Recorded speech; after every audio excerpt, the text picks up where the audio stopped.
La Bible nous dit, tout cela à la foi desquels il a été rendu témoignage.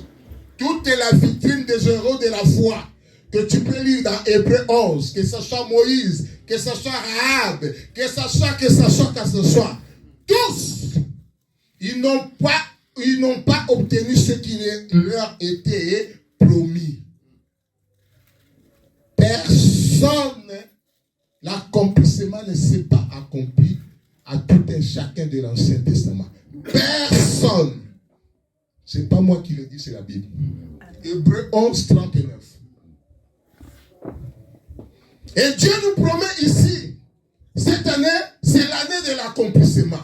Autrement dit, nous sommes plus grands que Moïse, nous sommes plus grands que David, nous sommes plus grands que Rahab, nous sommes plus grands que Ruth, nous sommes plus grands que Ésaïe même, nous sommes plus grands que Élisée, nous sommes plus grands que Élie, parce que cette année, Dieu dit, c'est l'année de l'accomplissement. Acclame le Seigneur. Le salut est possible uniquement, bien-aimé dans le Seigneur, que par grâce. La Bible déclare, bien-aimé dans le Seigneur, dans le livre de Ephésiens 2, verset 8, nous sommes sauvés par la grâce, par le moyen de la foi.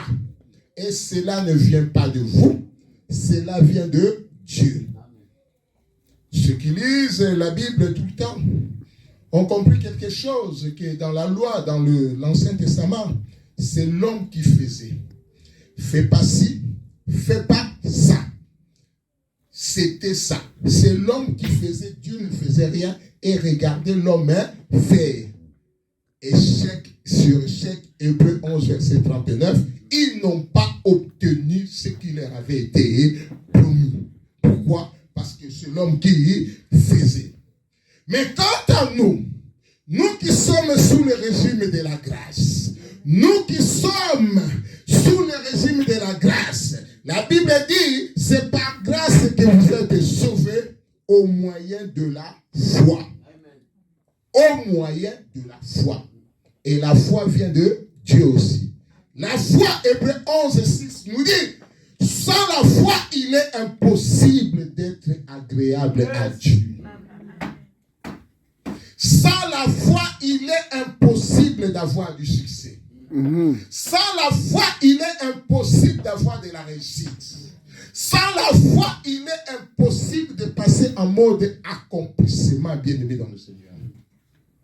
Romains 17 nous dit, la foi vient de ce qu'on entend, et ce qu'on entend vient de la parole de Christ.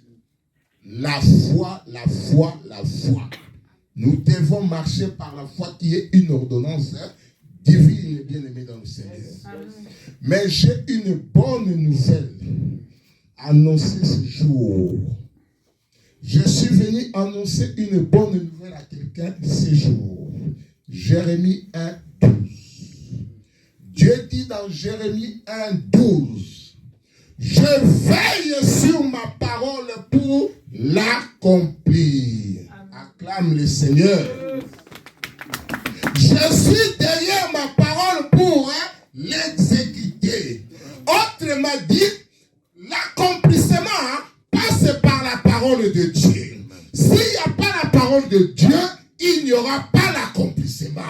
Amen. Oh, quelqu'un n'a pas compris, je vais répéter. S'il n'y a pas la parole de Dieu, il n'y a pas l'accomplissement. C'est même pas la parole de Dieu. La Bible dit dans Romains qu'on vient de lire, la parole de Christ, Romains 10, 17. S'il n'y a pas la parole de Christ, il n'y aura pas l'accomplissement. L'accomplissement passe par la foi à la parole de Christ, bien-aimé dans le Seigneur. Cette parole qui est une parole vivante, cette parole de Christ qui est une parole efficace, une parole puissante, bien-aimé dans le Seigneur. Dieu dit, je soutiens toutes les choses par la parole de Christ.